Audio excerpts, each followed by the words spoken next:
अस्सलाम वालेकुम, आप देख रहे हैं डॉन न्यूज़। मैं का मेज़बान अब्दुल गफ़ार पुरानी के को लेकिन स्पेशल एपिसोड के साथ। स्पेशल इसलिए भी कि आज हम आउटडोर मौजूद हैं नेशनल स्टेडियम कराची। मेरे अकब में आप देख सकते हैं कि इस वक्त एक मैच भी जारी है और साथ हमारे मौजूद हैं चीफ सेलेक्टर मोहम्मद वसीम, जिन्होंने गुज़श्ता साल 19 दिसंबर को जो है अपने ओहदे का चार्ज संभाला था। पाकिस्तान ने वर्ल्ड कप खेला इनकी सिलेक्शन में। इसी तरह जिम्बाब्वे, इंग्लैंड और बांग्लादेश का भी हालिया दौरा था। मिक्स रिजल्ट हैं, टीम अच्छी भी हुई है, कुछ शिकस्तें भी हुई थी। लेकिन सबसे पहले वसीम, आपका बहुत बहुत शुक्रिया ज्वाइन करने के लिए। Thank you. वसीम, आजकल थोड़ा जैसे अभी रेस्ट है और जिम्बाब्वे बांग्लादेश की सीरीज़ के बाद, तो पहले तो मैं आपसे थोड़ा एक कहते हैं ना फुल टॉस वाला सवाल करूँ। रिलैक्स फील कर रहे होते हैं जब कोई ऑफ सीज़न होता है या जैसे डोमेस्टिक सीज़न चल रहा है, तो इस पर नज़र है, आगे की सोच है? देखें, सिलेक्शन का जो प्रोसेस है देखने में तो बड़ा इजी लगता है जी, आपने टीम सेलेक्ट की उसके बाद आप बैठ गए, but it's a long process. पूरा साल आपकी वर्किंग होती है, आपकी डोमेस्टिक क्रिकेट चल रही होती है, पैरेलल आपकी इंटरनेशनल सीरीज़ चल रही होती हैं, तो काफ़ी वर्किंग आप कर रहे होते हैं। क्योंकि मेरा ये नहीं है कि मैं सीरीज़ टू सीरीज़ या मैच टू मैच देख रहा हूँ चीज़ों को। आपने 6 महीने साल आगे का भी सोचना है कि उस टाइम पे तो एक वो प्रोसेस आपके स्टार्ट होते हैं, तो इन चीज़ें चल रही होती हैं आपकी, तो इसमें उस तरह रिलैक्स होने वाला टाइम आपको नहीं मिलता, कुछ ना कुछ डेफिनेटली चल रहा होता है। वसीम, ये जो सिलेक्शन कमेटी है, पहले तो इस पर ही बात कर लेते हैं। जो कि माजी में हमने देखा कि सिलेक्शन कमेटी के मेंबर्स होते थे, फिर उसमें एक मेंबर सिलेक्शन कमेटी, एक चेयरमैन होता था, 3-4 आपके सिलेक्टर्स होते थे। अब कोचेज़ वाला निज़ाम है, इसमें आप समझते हैं ये ठीक चल रहा है? कुछ लोग इसके ख़िलाफ़ भी बात करते हैं। आपकी क्या एक्सपीरियंस रही है? कोचेज़ में लोग एक एतराज़ ज़रूर उठाते हैं कि शायद कोई कोच चाहे तो अपनी टीम के किसी खिलाड़ी पर वो बायस्ड हो सकता है या वो क्रेडिट लेने के लिए उसके लिए पुश करा सकता है। आपकी क्या राय है इस पर? क्या ये ट्रांसपेरेंसी मेंटेन होती है इससे? हाँ, देखें, अभी तक जितना भी हमने काम किया है, अगर मैं इस साल की बात करता हूँ जब से मैंने चार्ज संभाला है, तो अब इसमें देखते हैं तो आपको रिजल्ट्स तो काफ़ी उसमें चीज़ें अच्छी नज़र आई हैं। काफ़ी इन्फॉर्मेशन आपको जो मिलती है, इसका जो प्लस पॉइंट्स की अगर हम बात करते हैं कि आपको फर्स्ट हैंड इन्फॉर्मेशन मिलती है। आपके जो सिलेक्टर्स हैं वो कोचेज़ भी हैं, वो ड्रेसिंग रूम का भी हिस्सा हैं, वो होटल में प्लेयर्स के साथ हैं, तो आपको हर तरह की इन्फॉर्मेशन आपको मिलती है on the field, of the field. तो ये तो उसके पॉजिटिव्स में है। अब इसमें देखें, अभी मेरा सीज़न जब ये कंप्लीट होगा, डोमेस्टिक हमारा सीज़न कंप्लीट होगा, चीज़ों को रिव्यू करेंगे कि आगे हमने इसी सिस्टम से चलना है या इसमें कोई और बेहतरी ला सकते हैं। एक और चीज़ कि पाकिस्तान क्रिकेट बोर्ड में भी आपको पता है हालिया तब्दीलियाँ हुई और बहुत सारी तब्दीलियाँ हुई, तो एक अमूमी तासर ये भी था वसीम के शायद चीफ सेलेक्टर या सिलेक्शन कमेटी भी तब्दील हो सकती है। आप इस वक्त जब बैठे हुए इंटरव्यू दे रहे हैं और अभी आप पाकिस्तान की आइंदा सीरीज़ ऑस्ट्रेलिया आनी है, आप कितने पुरुमीद हैं कि कुछ आपको हिंट है या आपके जो कॉन्ट्रैक्ट है 3 साल का, भी 1 साल हुआ है, क्योंकि ये एक बड़ा अमूमी तासर है कि क्या मज़ीद तब्दीलियाँ होंगी? आपकी इस पर क्या राय है? देखिए, ये चीज़ें जो आपके कंट्रोल में नहीं है, तो मेरी कोशिश यही है और मेरा स्टाइल भी यही है, जो आपके कंट्रोल में है, जो जॉब हैंड इन हैंड है आपका फोकस उसके ऊपर होना चाहिए। वो जो चेंजेस होनी है नहीं होनी है वो मेरे कंट्रोल में नहीं है। मेरे जो जॉब मुझे मिली भी है, मेरा फोकस उसके ऊपर है। वो जो प्रोसेस हम चला रहे हैं उसमें कंटिन्यूटी लाने की कोशिश कर रहे हैं, तो बाकी चीज़ें वो मेरे कंट्रोल के अंदर नहीं है। तो इसका जवाब मैं ये दे दूँगी, मैं रहूँगा या नहीं रहूँगा, that's not in my hands. मुझे जो काम दिया गया है, कोशिश ये है कि बेस्ट तरीके से उसको किया जाए। मौजूदा चेयरमैन रमीज़ राजा जब से आए हैं और हमने देखे ना बड़े फ्रंट फुट पे दिखाई दे रहे हैं। उनकी प्रेस कॉन्फ्रेंस भी वो खुद भी कहते कि मतलब मैं जो है वो मतलब मीडिया के लिए भी इशारा था कि जैसे कि वो चाह रहे हैं कि ज़रा थोड़ा सा ना वो फ्रंट फुट पे रहेंगे। आपकी कोई मीटिंग्स हुई हैं उनसे अब तक? क्या मुस्तकबिल में बात हुई है? आपको उन्होंने कोई कहा कि वो मुतमईन हैं या ये कहा हो कि बेहतरी हो सकती है? क्या मतलब मीटिंग्स रही हैं आपकी उनके साथ? हाँ, देखें, बातचीत तो होती रहती है डेफिनेटली। वो चेयरमैन है और वो एक्स क्रिकेटर भी हैं, वो कैप्टन पाकिस्तान के भी रहे हैं, तो डिस्कशंस तो होती रहती हैं। ऑब्वियसली पाकिस्तान क्रिकेट की बेहतरी के लिए आगे चल के जो कमी बेशियाँ हैं उसके अंदर हमने कैसे करना है, तो स्ट्रैटेजीज़ वगैरह पे डिस्कशन उनसे होती रहती है। तो आगे चल के आपको कुछ चीज़ें और भी नज़र आएंगी इसमें। एहसान मानी साहब जब चेयरमैन थे और ऑब्वियसली अब रमीज़ राजा साहब चेयरमैन हैं, गो के वर्ल्ड कप ही की टीम सेलेक्ट हुई और फिर बांग्लादेश वहीं से अब चले गए, जो कमोबेश सेम ही टीम थी। कोई फ़र्क दिखा रमीज़ राजा के आने के बाद? चूँकि वो चेयरमैन हैं, क्या ऐसा तो नहीं है कि वो साबिक क्रिकेटर हैं, कप्तान हैं, क्रिकेट को समझते हैं, इंटरफेरेंस हो रही हो या हो सकती है? आप कितने कंफर्टेबल हैं एक ऐसे चेयरमैन जो कि ऑब्वियसली क्रिकेटर नहीं थे और ये क्रिकेटर हैं और लग रहा है कि अपनी बात को असर्ट भी करवाना चाहते हैं? देखिए, मेरा काम जैसे पहले चल रहा था वैसे अभी भी फ्रीडम है वसीम आपके उसी पास? तरह। हाँ, बिल्कुल ऐसा ही है जैसे जो पहले हमारे प्रोसीजर से हम उन्हीं को फॉलो कर रहे हैं। बाकी ये है कि जब क्रिकेटर कोई चेयरमैन आता है या इस पोस्ट पे आते हैं, तो एक वो आप उसको पॉजिटिव साइड में देखते हैं, तो वो ज़्यादा क्रिकेट पे इन्वॉल्व हो रहे हैं, क्रिकेट को वो और ज़्यादा वो प्रायोरिटी दे रहे हैं ऑन फील्ड चीज़ों को, तो जो कि पॉजिटिव वे में भी आप देख सकते हैं। लेकिन मुझे उस तरह का अभी तक कोई इशू इस तरह नहीं आया। पत्नी वसीम को याद है कि नहीं, लेकिन मेरे शो में वसीम आए थे पाकिस्तान का वर्ल्ड कप स्क्वाड सेलेक्ट होने के बाद, तो पहली मरतबा वसीम ने वहीं हिंट दी थी कि हम चेंजेस शायद कर सकते हैं अगर ज़रूरत पड़ी, और फिर वसीम चेंजेस हुई, उस पर लोगों की दो राय है। परफॉर्मेंस तो बहुत अच्छी हुई, लेकिन वो चूँकि टॉपिक रह गया था, अब उसके बाद हमें मिले तो हम ज़रूर चाहेंगे ऑन रिकॉर्ड वो चीज़ आए। वो चेंजेस की वजह क्या रमीज़ राजा साहब का इन्फ्लुएंस था, आपने रिव्यू किया और आप समझते हैं गो के आप ये कह सकते हैं मेरे ख्याल में काउंटर आर्गुमेंट, क्योंकि टीम की परफॉर्मेंस अच्छी थी तो वो चेंजेस अच्छे के लिए साबित हुई, लेकिन क्या समझते हैं कि पहले गलती हुई थी फिर उसको ठीक किया गया, इस चीज़ से एग्री करेंगे आप? नहीं, सवाल तो आपका शायद ये होना चाहिए था कि पहले वाली टीम सही थी या दूसरी वाली। चलिए मैं ऐसे उसको वो नेगेटिव उसमें देख रहे हैं। आप बताइए कि फिर ऐसा क्यों हुआ? देखें, वो पहली टीम बनी थी, वो भी उस टाइम पे हमें जो बेस्ट लड़के हमें लगे पाकिस्तान के लिए वो हमने सेलेक्ट किए। उसके बाद हमारी सीरीज़ होनी थी इंग्लैंड वाली और न्यूजीलैंड वाली, अनफॉर्चुनेटली वो हो नहीं सकी, कैंसिल होगी। उसके बाद एक अपॉर्चुनिटी हमारे पास थी नेशनल T20 कप, उसके अंदर फिर परफॉर्मेंसेस हमने दोबारा रिव्यू की कि उसके अंदर कोई कमी पेशी अगर टीम के अंदर है तो उसको देखते हुए टीम की जो रिक्वायरमेंट थी करंट फॉर्म लड़कों की देखते हुए कौन सा बेस्ट प्लेयर्स हमारे पास जा सकते हैं वर्ल्ड कप में, तो उसमें कुछ चेंजेस हमने किए और जिसके आपको पॉजिटिव रिजल्ट्स भी नज़र आए हैं। तो देयर इज़ नो हार्म कि आपने, लेकिन पहले भी हमने टीम सेलेक्ट की, बाद में टीम भी हमने सेलेक्ट की है, तो इसमें अब वो मतलब ज़िद या ईगो वाली बात तो नहीं है ना कि पहले मैंने किया था अब इसमें चेंजेस नहीं करूँगा। हमारा काम है जो पाकिस्तान क्रिकेट टीम के लिए बेस्ट सिलेक्शन है मेरिट के ऊपर हमने वो करनी है, चाहे उसमें वो चेंजेस करनी पड़ती हैं या नहीं करनी पड़ती हैं, तो इसमें कोई वो बुरी बात नहीं है। और दूसरा ये कि आप देखें कि अगर आपने बाकी मुल्कों का भी मीडिया फॉलो किया हो तो वहाँ पर ये डिस्कशन हुई है कि पाकिस्तान ने राइट मोमेंट पे जाके टीम के अंदर चेंजेस की, तो उनकी टीमों ने चेंजेस क्यों नहीं की? क्योंकि उनके रिजल्ट्स अच्छे नहीं आए थे। देखिए रिजल्ट ठीक थे और ये बात उस पूरे प्रोसेस को सेफ गार्ड भी करती है। शायद अगर रिजल्ट अच्छे ना होते लोग बोलते हैं जी पहले भी टीम ठीक नहीं थी, फिर जल्दबाजी में की, लेकिन एक अमूमी तासुर है क्योंकि इसका कॉन्टेक्स्ट है वसीम है कि जब रमीज़ राजा साहब चेयरमैन नहीं भी बने थे तो उससे पहले ही आपके दोनों जो कोचेस थे वो एकदम से छोड़ गए, एकदम से प्रेस रिलीज आई जिस दिन आपने टीम अनाउंस की थी, आपके जाने के फ़ौरन बाद अभी आपकी टीम को हम डिस्कस भी कर रहे थे तो ब्रेकिंग न्यूज़ आ गई। तो लोग ये समझते हैं कि क्या वहाँ भी रमीज़ राजा साहब ने इन्फ्लुएंस किया था या प्योर सिलेक्शन कमेटी का था? लोग ये समझते हैं कि शायद ये उनका क्रिकेटिंग डिसीजन थे सारे।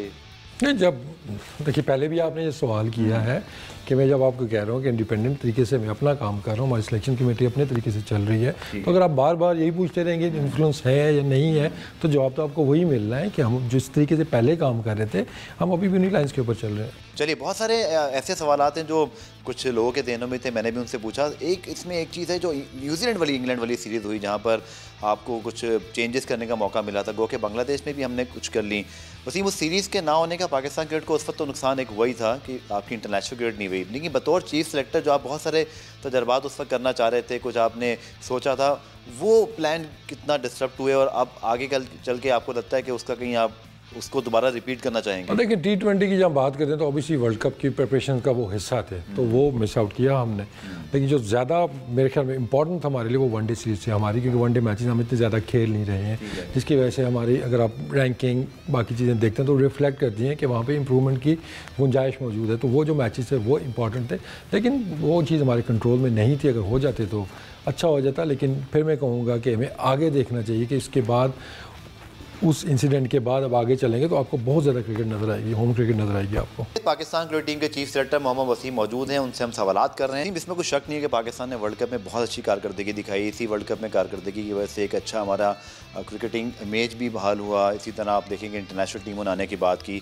लेकिन कुछ फैसले हैं जैसे कि फ़खर ज़मान के होते हुए जैसे रिजवान और बाबर ओपन कर रहे थे। मैं सिर्फ ऑन रिकॉर्ड इस चीज़ को लाना चाह रहा हूँ कि जब आप टीम सेलेक्ट करते हैं क्या ये कोऑर्डिनेशन या जो कम्युनिकेशन है ये हो रही होती है कि अगर आपके ज़हन में एज अ ओपनर किसी का खाका है और आप उसको उस वजह से सिलेक्ट कर रहे हैं, बट या ऐसे होता है कि आपने टीम सेलेक्ट की उसके बाद डिसीजन आप मुतमईन हैं जो 11 खिलाई जाती है? मुझे पिछले इंटरव्यू में आपने कहा था कि कुछ लड़कों को उस तरह चांसेस नहीं मिले थे मिसबाह उल-हक के दौर में जो आप एक्सपेक्ट करते थे। हाँ देखिए वो तो एक डिफरेंट सब्जेक्ट हो गया। देखिए कि बेंच स्ट्रेंथ अगर आपको वो देखते हैं तो वो स्लाइड चेंज आपको नज़र आती है कि बांग्लादेश सीरीज़ में या वेस्ट इंडीज़ सीरीज़ में आपको जो बेंच पे लड़के बैठे हुए थे वर्ल्ड कप में वो आपको खेलते हुए नज़र आए हैं, तो वो प्रोसेस तो स्टार्ट हो गया है। बाकी जहाँ तक आपने ओपनिंग की बात की है तो क्या आपको मतलब अभी भी इस पर कोई शक है कि रिजवान और बाबर बेस्ट ओपनर हमारे नहीं है? डिसीजन आपके मुशावरत से होता है या ये टीम मैनेजमेंट करती है? मैं सिर्फ इस चीज़ को ऑन रिकॉर्ड लाना चाहता हूँ। नहीं देखें ऑब्वियसली ये जितनी भी डिसीजन होते हैं क्योंकि ये पार्ट ऑफ सिलेक्शन कि कोई लड़का सेलेक्ट हो रहा है, अब ये तो नहीं कि मैं लड़का एक बैट्समैन सेलेक्ट करके भेज दूं और वो चाहे वो ओपन कर ले सातवें पे खेले, तो पूरा प्रोसेस होता है कि टीम के अंदर स्लॉट कौन सी खाली है, कोच से मशवरा होता है, कैप्टन से मशवरा होता है कि किस टाइप का उनको चाहिए, फिर हम अपनी नज़र से देखते हैं कि क्या बेस्ट है पाकिस्तान टीम के लिए। तो वो सारे बॉक्सेस टिक करने के बाद एक पूरा थॉट प्रोसेस होता है। तो जो भी चेंजेस अगर बैटिंग ऑर्डर में भी होती है कोई, स्पेशली कि ओपनर एक स्पेशलाइज जॉब है, तो वहाँ पे जब ये रिजवान और बाबर का वो चल रहा था तो वो उस टाइम तक आई थिंक ऑलमोस्ट आप भी श्योर होंगे कि हमारा बेस्ट कॉम्बिनेशन वही था। ठीक है, आपने जो प्रीवियस इंटरव्यू में मुझे कहा था कि जो आपने अभी हिंट भी दिया कि कुछ बैकअप के हवाले से शायद उस तरह की चीज़ें नहीं हुई थी, और आपने मेरे प्रोग्राम में भी बात की थी, तो आप समझते हैं कि कोई लैक ऑफ कोऑर्डिनेशन थी, या उन लड़कों को स्पेशली अगर आजम खान की बात करें, खुशदिल शाह की बात करें, और जो वर्ल्ड कप में जाने से पहले 4 चेंजेस हुए थे, एकदम से लगा कि जैसे वो लड़के प्रिपेयर्ड नहीं थे, शायद ये वजह भी बनी कि नेशनल T20 में अंडर प्रेशर खेलते रहे। तो क्या आप मुतमईन थे कि मिसबाउल हक या Waqas Younis as a coaches जो डिसीजन मेकिंग कर रहे थे, आप इंटायरली उससे सेटिस्फाइड थे? देखें, कोचेज़ के ऊपर मैं कमेंट नहीं करूँगा। दूसरा, वो they're not part of the Pakistan team, तो उस पर कमेंट मेरा मुनासिब बनता नहीं है। बाकी जैसे मैंने पहले कहा कि नेशनल T20 के अंदर हमने काफ़ी चीज़ों को रिव्यू किया था, नॉट ओनली दीज प्लेयर्स, बल्कि जो लड़के गए हैं उनकी परफॉर्मेंसेज को भी देखा गया। और जब मैं परफॉर्मेंस की बात करता हूँ, it's not only about the stats के कौन रन कर रहा है कौन नहीं कर रहा है, इट्स अबाउट द और चीज़ें आपकी, आप प्रेशर कितना हैंडल कर रहे हैं, आप किस फेज से गुजरे, आपकी करंट फॉर्म कैसी है। तो जिन पे हमें थोड़ा सा डाउट्स थे, क्योंकि ये वर्ल्ड कप मेगा इवेंट है, बहुत बड़ा इवेंट है, तो जो लड़के वहाँ पे स्ट्रगल जिन्होंने की नेशनल T20 कप के अंदर अंडर प्रेशर हमें थोड़ा सा नज़र आए, तो वो फिर डिसीजन आपने मेक करना होता है कि इनको इससे भी ज़्यादा प्रेशर में डालने का ये राइट टाइम है या नहीं है। तो उस पर जाके हमने डिसाइड किया कि अभी जो दूसरे लड़के हमने जो इनके साथ उनको स्विच किया था, वो बेहतर ऑप्शन है हमारे पास। ठीक है, अगर हम बात करें जैसे एक मेजर ओमिशन आजकल जो पाकिस्तान के स्क्वाड में रहा, जैसे बात होती है, वो सरफराज अहमद जो कि पाकिस्तान के साबिक कप्तान भी हैं, और हमने देखा कि आपने एक होम सीरीज में न्यूजीलैंड के खिलाफ एक नए विकेट कीपर को भी, हारिस को चांस दिया था, फिर अभी वो स्क्वाड में नहीं है। सो सरफराज अहमद के मुतालिक सिलेक्शन कमेटी और आप एज अ चीफ सेलेक्टर क्या सोचते हैं आने वाले, चूँकि पाकिस्तान में काफ़ी क्रिकेट है और होम सीज़न है, क्या आपकी प्लानिंग है, क्या वो आपके प्लान्स का हिस्सा हैं अभी? देखिए, उस पर मैंने पहले भी एक चीज़ एक्सप्लेन की थी। कोशिश, जो बेस्ट सिनेरियो अगर आप देखते हैं कि जो आपके सीनियर प्रोज होते हैं, they don't sit on the bench, वो आइदर वो प्लेइंग 11 का हिस्सा होते हैं या फिर वो स्क्वाड के अंदर नहीं होते हैं। बेंच स्ट्रेंथ आपकी होती है जो अपकमिंग प्लेयर्स हैं आपके। ठीक है, कोविड के दिनों में डिफरेंट सिनेरियो था, आपको बैकअप प्लेयर्स वहाँ पे भी चाहिए होते हैं कि एनी टाइम कोई डूइंग द मैच रिप्लेसमेंट आपको लेनी पड़ सकती है। तो वो चीज़ों को देखते हुए हमने डिसीजन उस टाइम भी लिए थे।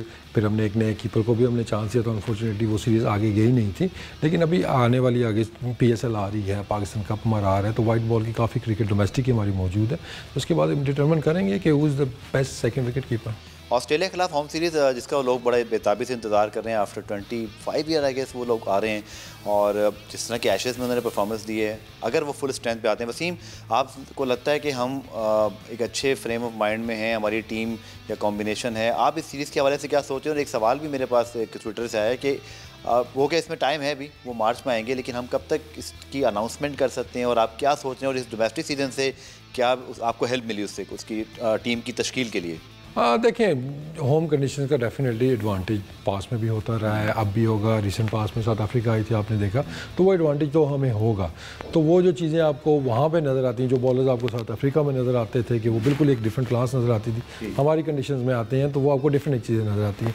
Same applies on Australia. पास में भी आपने देखा होगा कि जब UAE के अंदर हम खेलते थे तो सेम टीम वहाँ पर आके वो स्ट्रगल करते थे, उनकी बॉलिंग लाइनअप स्ट्रगल करती थी, उनके बैट्समैन स्ट्रगल करते थे, और जिस तरह का मोमेंटम है पाकिस्तान क्रिकेट को भी मिला हुआ है, एक ना बड़ी पॉजिटिव एक वाइब हर तरफ चल रही है। T20 की टीम हमारी ऑलमोस्ट सेटल हो चुकी है। वाइट 50 ओवर्स में थोड़ा एरियाज़ हैं, काम होने वाले हैं हमारे, और उसके बाद जो हमारी टेस्ट क्रिकेट है उसके अंदर भी कुछ एरियाज़ हैं जिसमें हमने इम्प्रूव करना है। लेकिन home series I am very hopeful कि ऑस्ट्रेलिया के अगेंस्ट बड़ी अच्छी कारकर्दगी आप देखेंगे। आउटस्टैंडिंग परफॉर्मेंस रही आबिद अली की, और उन्होंने बांग्लादेश में भी बहुत अच्छा किया। वेरी अनफॉर्चुनेट वसीम, जो उनका ऑब्वियसली हेल्थ का इशू हुआ, मेडिकल का, चूँकि उनको इस तरह की डिजीज़ में आपको टाइम लगता है, कुछ ऐसी इन्फॉर्मेशन मेडिकली आप तक पहुंची है, चूँकि लोग जानना चाहते हैं कि क्या ऑस्ट्रेलिया के खिलाफ सीरीज़ में अवेलेबल होंगे या आपको सोचना पड़ेगा कोई बैकअप प्लान? और I think it will be very unfortunate, चूँकि इस वक्त अनसर्टेनिटी हम कह सकते हैं उनके मुतालिक मौजूद है, अनफॉर्चुनेटली वेरी सैड। देखिए, राइट नाउ भी आप बिल्कुल एक मतलब फाइनल स्टेटमेंट नहीं दे सकते उनके ऊपर। मेरी बात हुई थी, उनके डॉक्टर से भी हुई थी, तो अभी आई थिंक 2 या 3 महीने बाद उनकी असेसमेंट दोबारा होगी कि कहाँ वो स्टैंड कर रहे हैं, फिर उनका एक प्लान बनेगा कैसे स्लोली उन्होंने फील्ड पे वापस आना है। तो इट्स अ लॉन्ग प्रोसेस, लेकिन दुआ यही है कि आबिद अली बड़े हमारे वैल्यूबल प्लेयर्स हैं, बड़ी परफॉर्मेंस है उनकी, तो वो टीम के अंदर वापस आएँ। लेकिन उस पर कॉमेंट कर देना कि कब आएंगे, कितनी जल्दी आएंगे, I think it's be too early. Imran Bhatt की फील्डिंग बहुत अच्छी थी, स्लिप कैचिंग, और उसकी वजह से उनको बड़ा प्रेज भी किया जाता था। उनको बहुत चांसेस मिले। थोड़ा आपको डिसअपॉइंटमेंट हुई कि एक चीज़ जो बहुत सारी तनकीद की जा सकती है, लेकिन एक चीज़ बड़ी अच्छी हुई कि हमारे टेस्ट टीम में बहुत सारे डोमेस्टिक के टॉप परफॉर्मर्स को मौका मिला। ताबिश को मिला, नुमान को मिला, इमरान भट्ट को। इमरान भट्ट कामयाब नहीं हो सके। वसीम, आपको लगता है कि क्या ये कभी कभी होता है कि हम शायद स्टैट्स पे या रन्स पे सेलेक्ट कर लें, या अनलकी रहे? आपकी क्या राय है इमरान भट्ट की, जो उनको अच्छे खासे चांसेस मिले? हाँ, देखिए ओपनर्स का अगर आप देखते हैं तो पिछले 2 सालों में हमें फुकदान रहा है कि उतने ज़्यादा परफॉर्मर्स आपको ओपनिंग में नज़र नहीं आ रहे थे। और इमरान भट्ट ने जब टॉप किया था ऑब्वियसली 2 साल पहले, तो वो एज ओपनर ही उन्होंने किया था, मोस्टली वो टॉप ऑर्डर में ही खेले थे। जब भी कोई लड़का सेलेक्ट होता है तो ऑब्वियसली आप श्योरिटी तो किसी की भी नहीं देते कि ये जाके इंटरनेशनल लेवल पे एकदम से जाके रिकॉर्ड ब्रेक कर देगा। आप ये भी नहीं प्रेडिक्ट कर सकते कि ये आके नहीं चलेगा वहाँ पे। हमारा काम है कि परफॉर्मेंस उसकी देखी, उसकी फिटनेस, बाकी चीज़ें देखी, और वी आर होपिंग कि वो जाके ऊपर परफॉर्म करेगा। ऑन एंड ऑफ उसने हिंट शो की है कि उसकी जो एबिलिटी है, लेकिन इतने चांसेस के बाद वी हैव डिसाइडेड कि उसका काम होने वाला थोड़ा उसका बैटिंग के ऊपर, और वो डोमेस्टिक में आएगा, हाई परफॉर्मेंस में जाए, अपनी डोमेस्टिक टीम के साथ काम करेगा, बेहतरी लेके आए अपनी बैटिंग के अंदर, और दोबारा वो टीम में आ सकते हैं। अच्छा, यूनुस खान जब पाकिस्तान टीम के साथ थे, उन्होंने एक प्रेस कॉन्फ्रेंस में इसका जिक्र भी किया था इनडायरेक्टली कि शायद सोशल मीडिया या मीडिया में जो लोग डिस्कस होते हैं फिर शायद वो टीम में आ जाते हैं। ताबिश खान, बहुत अरसे बाद उनको चांस मिला, लोग खुश भी बहुत थे, लेकिन फिर वो एक ही मैच के बॉलर साबित हुए। उसके बाद लगता नहीं कि वो प्लान्स में होंगे। आपको लगता था जब सेलेक्ट हुए वो राइट टाइम था उनको खिलाने का, और अब जब वो नहीं है, एक मैच की बुनियाद पर बाहर होना, ये आपको लगता नहीं नाइंसाफ़ी है? हाँ, देखें ताबिश उस टाइम भी जब सिलेक्शन हुई नहीं थी, नो डाउट उनकी परफॉर्मेंस काफ़ी अच्छे से परफॉर्मेंस उनकी थी, but is sort of a bowler जो कि कंडीशनल है, मतलब कंडीशंस के लिहाज से उसकी सिलेक्शन हुई कि जहाँ पे सूटेबल कंडीशंस होंगी वहाँ पे ये यूज़फुल हो सकते हैं। लेकिन साथ साथ बाकी ऑप्शन नहीं, देखें फिर बाकी ऑप्शन भी आपको साथ साथ देखने होते हैं कि उसके साथ बाकी जो ऑप्शंस थे, उसके बाद हमें लगा कि उनसे जो बेहतर ऑप्शन हैं वो रेडी हो चुके हैं। अब्बास की जगह वो रिप्लेस किया तो उन्होंने, अब्बास की परफॉर्मेंस आपके सामने है। तो जब अब्बास दोबारा अपनी फॉर्म उन्होंने गेन की, परफॉर्म किया, तो वो ऑटोमेटिकली एक चॉइस बन जाती थी कि उन्होंने ताबिश को फिर रिप्लेस कर दिया। तो हमारी गुफ्तगू जारी है पाकिस्तान क्रिकेट टीम के चीफ सेलेक्टर मोहम्मद वसीम से। वसीम, शान मसूद ने इंग्लैंड में एक 150 किया, उसके बाद उनकी परफॉर्मेंस में कंसिस्टेंसी नहीं थी, लेकिन क्या ऐसा तो नहीं है कि उनको जल्दी हमने डिस्कार्ड कर दिया? परफॉर्मेंसेस उनकी डोमेस्टिक में एक पॉजिटिव ये है कि उन्होंने मुल्तान सुल्तान के लिए T20 में परफॉर्मेंसेस की हैं, लेकिन वनडे में भी की हैं, उनका स्ट्राइक रेट भी ऊपर हुआ। थोड़ा टैग उन पर शायद नहीं लग गया कि वो T20 के प्लेयर नहीं है, वनडे के और टेस्ट से भी आउट हो गए, और डिस्कार्ड कर दिया हमने उनको जल्दी? हाँ, देखिए वाइट बॉल की बात करते हैं तो डेफिनेटली उन्होंने इम्प्रूव किया है कि जिस तरह उन्होंने डोमेस्टिक भी खेली, PSL भी खेली, तो डेफिनेटली अब उनको हम डिफरेंट एंगल से देख रहे हैं when it comes to white ball cricket. उससे पहले डेफिनेटली हमारे प्लान्स रेड बॉल्स के नज़रिए से हम उनको देखते थे, लेकिन अगेन वो टैग कर देना या बस एक वो मोहर लगा देना, दैट्स अ रॉन्ग कॉन्सेप्ट। कि कोई भी प्लेयर ऐसा है कि जो अपने आप को देता है, आपको एविडेंस देता है कि भाई मैं इस फॉर्मेट के अंदर भी खेल सकता हूँ, तो उसको हम कंसिडर करेंगे। तो इस पर वो कोई नहीं है कि ये रेड बॉल का है तो ये सिर्फ रेड बॉल ही खेलेगा। कंडीशन यही है कि वो हमें एविडेंस दे। हमारे पोटेंशियल रिप्लेसमेंट हो सकते हैं। देखते हैं, अभी आबिद अली की आती है अपडेट, उसके बाद देखते हैं हम क्या आगे चलता है। ठीक है, अभी जो हमने वेस्ट इंडीज़ के खिलाफ नेशनल स्टेडियम कराची में जहां हम इस वक्त इंटरव्यू कर रहे हैं, यहाँ पर मैचेस हुए। अनफॉर्चुनेटली वनडे सीरीज़ मुझसे वसीम नहीं हो सकी। अगेन आप वाली बात कि वनडे के ही हमें ज़्यादा इंतज़ार था, लेकिन हमने शुएब मलिक, मोहम्मद हफीज़, हसन अली को सिलेक्ट नहीं किया। उसके बाद आपसे बात करने का मौका मिल रहा है। क्या वजह थी इन सब को सिलेक्ट करने की? अलग अलग वजह थी या एक यूनानिमस डिसीजन ये था कि सीनियर्स को रेस्ट कराना है? ख़ासतौर पर हसन अली शायद खेल सकते थे, या आपने उनको भी रेस्ट करवाया? देखिए, अगर आपने प्रेस रिलीज़ देखी हो ना तो आपको वो सारा पता चल जाता है कि उस टाइम क्या प्रोसीजर फॉलो किया गया था।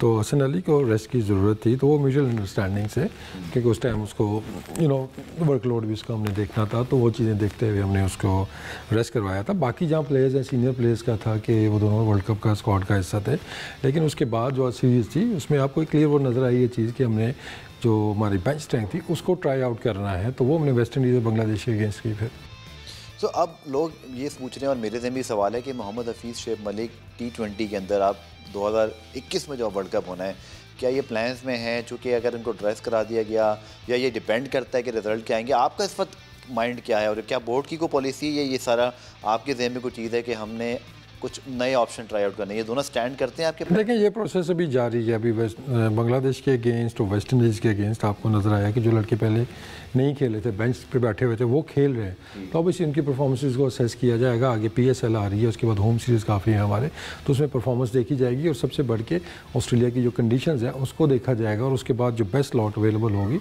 उनके ऊपर हमारा फोकस होगा। अच्छा, शाहीन शाह अफरीदी के मुतालिक अब लोग बहुत ज़्यादा सवाल करते हैं, आउटस्टैंडिंग परफॉर्मेंसेस वो कर रहे हैं, वर्कलोड मैनेजमेंट। एक थ्योरी ये भी क्रिकेट फर्टर्निटी में सरायत कर गई है, मैं आज आपसे पूछ लेता हूँ, ये अच्छा मौका है कि शायद कोचेस का ये ख्याल है या कुछ माहिरीन का जो फिटनेस के हैं कि शायद शाहीन इस उम्र में, जिस उम्र में वो खेल रहे हैं, ज़्यादा खेलेंगे तो वो शायद बेहतर होते जाएंगे, उनको रेस्ट करवाएंगे।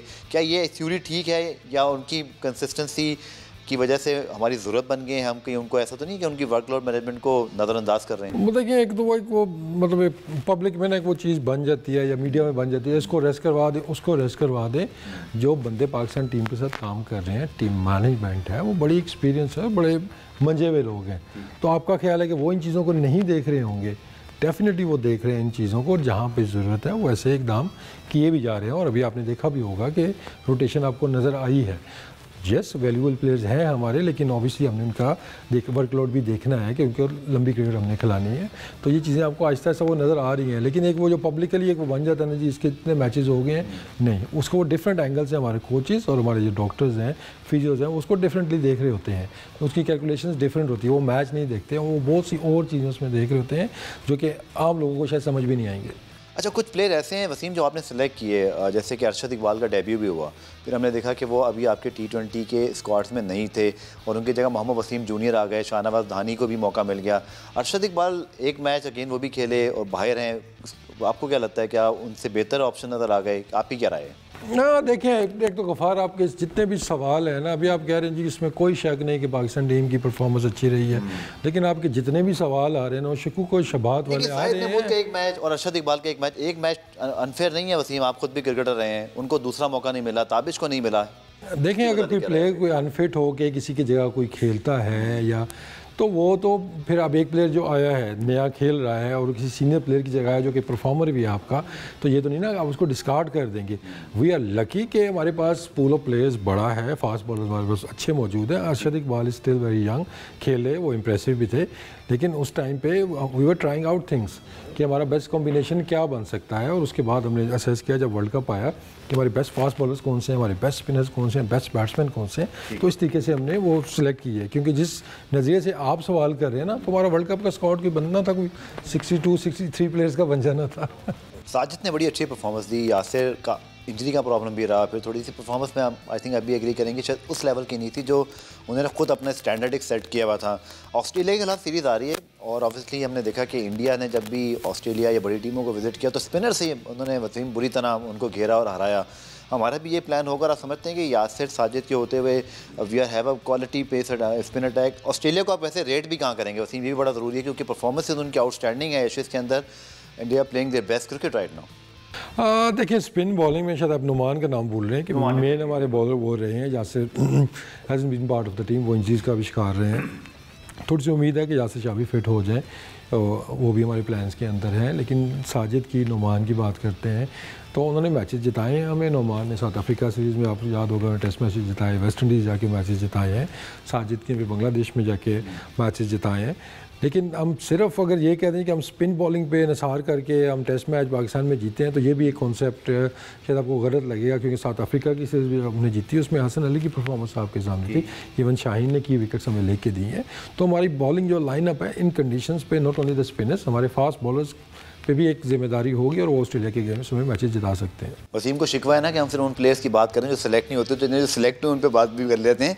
हैदर अली जब से खेल रहे हैं इनको बड़ा एक स्पेशल टैलेंट और एक अच्छा प्लेयर तस्वुर किया जा रहा है, और इंग्लैंड में अनफॉर्चुनेटली जो बायोसिक्योर का मसला हुआ था उसके बाद वो ड्रॉप हुए, उनके कैरियर पर एक मैं समझता हूँ एक बड़ा असर पड़ सकता था, लेकिन फिर आपने उनको दोबारा चांस दिया। हैदर अली के मुतालिक क्या बताना चाहेंगे आप? तीनों फॉर्मेट के आपको वो खिलाड़ी लगते हैं, और मोहम्मद वसीम जूनियर के मुतालिक भी आजकल मैं यही पढ़ रहा हूँ कि बहुत टैलेंटेड हैं। तो आप इन प्लेयर्स के मुतालिक क्या फ्यूचर में सोच रहे हैं, स्पेशली हैदर या वसीम की अगर बात करूँ, चूँकि they look extremely good.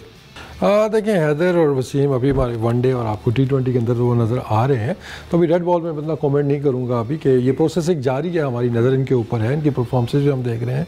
Haider ने रेड बॉल में परफॉर्म किया है, वसीम की बॉलिंग हमने ट्रॉफी में भी देखी, जितने मैचेस वो खेले इंप्रेसिव वो नज़र आए हैं। तो आगे जाके इनको असेस किया जाएगा कि अगर इस फॉर्मेट में जगह बनती है और वो मेरिट पे आते हैं तो उनको भी लिया जाएगा। अच्छा, 2022 में वसीम बहुत क्रिकेट है, और चलें कुछ सवाल आपसे बतौर क्रिकेटर वाले भी पूछ लेते हैं ताकि आपको ये ना लगे कि हम सिर्फ तनकीद करने आए। बहुत ज़्यादा क्रिकेट आ रही है 2022 में, पाकिस्तान में है, और एज अ चीफ सेलेक्टर आप समझते हैं कि सिर्फ भारत में होता है भाई कि अगर जीत जाओ तो फॉर ग्रांटेड, और अगर खुदा न खास्ता एक मैच में शिकस्त हो जाए तो इस्तीफे तलब और ये वो सारा कुछ। दोनों एंगल से कैसे देख रहे हैं, बिकॉज ये शायद सबसे मैसिव ईयर होगा वसीम जो पाकिस्तान क्रिकेट में होगा कि England, Australia, New Zealand, West Indies, they are suppose to इंशाल्लाह विजिट पाकिस्तान। देखें, जहाँ तक ये बात आपने की है प्रेशर वाली, तो ये आप लोगों का ही काम है, आपने ऐसी खबरें चलानी है, अपने ऐसा काम करना है, ये कोई और से तो नहीं आएगा। लेकिन वो जो पॉइंट है आपका कि डेफिनेटली खुशाइन बात है कि देखिए इतनी बड़ी टीमें पाकिस्तान आ रही हैं और एक फुल फ्लैश आपको नज़र आएंगे, टूवर्स नज़र आएंगे। प्रेशर डेफिनेटली प्रेशर तो होगा कि बड़ी टीमें पाकिस्तान आ रही हैं, लेकिन यही हमारा आगे चल के हमारा गोल भी यही है कि हम होम सीरीज़ के अंदर भी अच्छी परफॉर्मेंस देंगे। It's a good side. जब हम इंग्लैंड में जाएं, जब हम ऑस्ट्रेलिया में जाएं, साउथ अफ्रीका में जाएं, तो वहाँ पे भी जाके हम मैचेस जीतें और अपनी जो रैंकिंग है उसको इम्प्रूव करें। अब बड़ी ज़्यादती होगी कि चीफ सेलेक्टर या क्रिकेटर होते हुए हम पाकिस्तान के दोनों जो टॉप प्लेयर हैं रिजवान और बाबर वसीम का तस्करा न करें, क्योंकि बड़े अरसे बाद ऐसा हुआ कि एक वक्त में हमें दो बड़े अच्छे प्लेयर मिल गए और फिर दोनों एज अ ओपनर खेल रहे हैं और बड़ा ईज आउट कर देते हैं वो नीचे वाले जो हमारे प्लेयर्स हैं उनके प्रेशर पर। लेकिन आप समझते हैं कि एक तो पहले इनकी परफॉर्मेंस पे वसीम आई थिंक कमेंट शायद पिछले कई सालों से इतने अच्छे में एज अ पेयर प्लेयर बहुत कम मिले, बल्कि अब तो हम कहते हैं माशाल्लाह कह दिया जाए कि इतना अच्छा खेल रहे हैं और इतनी कंसिस्टेंसी वसीम बड़ी अमेजिंग है। बहुत कम ऐसे प्लेयर हैं जो इस दौर में तीनों फॉर्मेट में अच्छा खेल रहे हो। बिल्कुल ऐसी अमेजिंग, मतलब आप इस तरह मतलब कहते हैं ना कि एक ड्रीम होता है कि यार हमारे ओपनर्स ऐसे खेलते हैं, ऐसे प्लेयर हो चीफ सेलेक्टर का काम भी आसान हो जाता है। तो जिस कंसिस्टेंसी से वो खेले हैं और जितना उन्होंने परफॉर्म किया है, मतलब इट्स अनबिलीवेबल कि तकरीबन हर मैच के अंदर उन्होंने परफॉर्म किया, टीम को एक अच्छा स्टार्ट दिया है। तो ये मतलब सबसे एक पॉजिटिव अगर आप चीज़ देखते हैं तो पिछले 6 महीने साल में आपको जो चीज़ नज़र आ रही है कि इट स्टार्टेड बिफोर दैट, लेकिन उसके जो रिजल्ट्स आने शुरू में अभी आए हैं, जैसे हमारा ओपनिंग कॉम्बिनेशन चल रहा है और उन्होंने तकरीबन हर सिनारियों के अंदर मैचेस जिताए हैं, पाकिस्तान को अच्छा एक आगाज़ दिया है, तो खुशाइन चीज़ है। और रिजवान आई थिंक जितना इम्प्रूव उसने किया है स्पेशली बैटिंग के अंदर, इट्स अनबिलीवेबल, क्योंकि आई थिंक साल 1.5 साल पहले बिल्कुल ही एक राय मुख्तलिफ थी रिजवान के बारे में एज अ बैट्समैन, लेकिन बिल्कुल जिस तरह। अच्छा वसीम, यही मेरा सवाल था, बल्कि मैंने तो अपने शो में भी बहुत दफ़ा एडमिट किया और आज फिर एडमिट कर लेता हूँ कि जब मिसबाहुल हक ने या टीम मैनेजमेंट ने उन्हें बतौर ओपनर खिलाया तो मुझे रिजर्वेशन इस हद तक थे कि शायद इससे बेहतर कोई चॉइस हो सकती थी। वसीम, एज अ क्रिकेटर मैं आपसे पूछ रहा हूँ, एज अ चीफ सेलेक्टर भी चाहे बताना चाहें, आप भी हैरान हुए थे कि ये जो ट्रांसफॉर्मेशन है ऐसा बहुत कम देखा है वसीम कि कोई प्लेयर टेस्ट और वनडे में हो, अभी T20 में लग नहीं रहा। जैसे शान मसूद में भी ये हमें टैलेंट दिखाई देता है कि शायद वो मे भी आगे चल के रिजवान की तरह करें। आप भी की राय क्या थी जब मिसबाह उनको खिला रहे थे? थोड़ी बहुत रिजर्वेशन थी जैसे हम सच बोल रहे हैं, अगर आप उस पर क्या सोच रहे थे? नहीं, डेफिनेटली उस टाइम पे देखें एक क्वेश्चन मार्क था, लेकिन क्रेडिट जाता है उस टाइम मिसबाह को भी कि जब वो टीम मैनेजमेंट के साथ थे तो उन्होंने बैक किया, रिजवान को भी और इसी पेयर को उन्होंने बैक किया। लेकिन अमेजिंग है कि जिस तरीके से एक ट्रांसफॉर्म हुए रिजवान, और आई थिंक ये यंगस्टर्स के लिए जो आने वाले क्रिकेटर्स हैं उनके लिए एक मेरा मैसेज भी मेरा ये है कि अगर आप मेहनत करते हैं तो कोई चीज़ भी इम्पॉसिबल नहीं रहती है। और रिजवान वी ऑल नो कि जितना मेहनती वो क्रिकेटर है, शायद ही मैंने कोई उतना मेहनती क्रिकेटर देखा हो, और जिस तरीके से अपनी गेम को वो यहाँ से किस लेवल पे लेके चला गया कि वो दुनिया के बेस्ट प्लेयर्स में उसका नाम इस टाइम लिया जा रहा है, तो अमेजिंग है। तो मेरा सबसे यही यंगस्टर से भी है कि मेहनत करेंगे तो कोई भी चीज़ इम्पॉसिबल नहीं रहती है। वसीम, आपका बहुत बहुत शुक्रिया। पाकिस्तान के चीफ सेलेक्टर मोहम्मद वसीम मौजूद थे। कोशिश की कि जितने सवालात आपके जहन में, हमारे जहन में ऑन रिकॉर्ड उन चीज़ों को लेकर आएँ कि क्या होता है। वसीम, अगेन बहुत बहुत शुक्रिया और आप देखने का भी शुक्रिया। खुदा हाफिज़।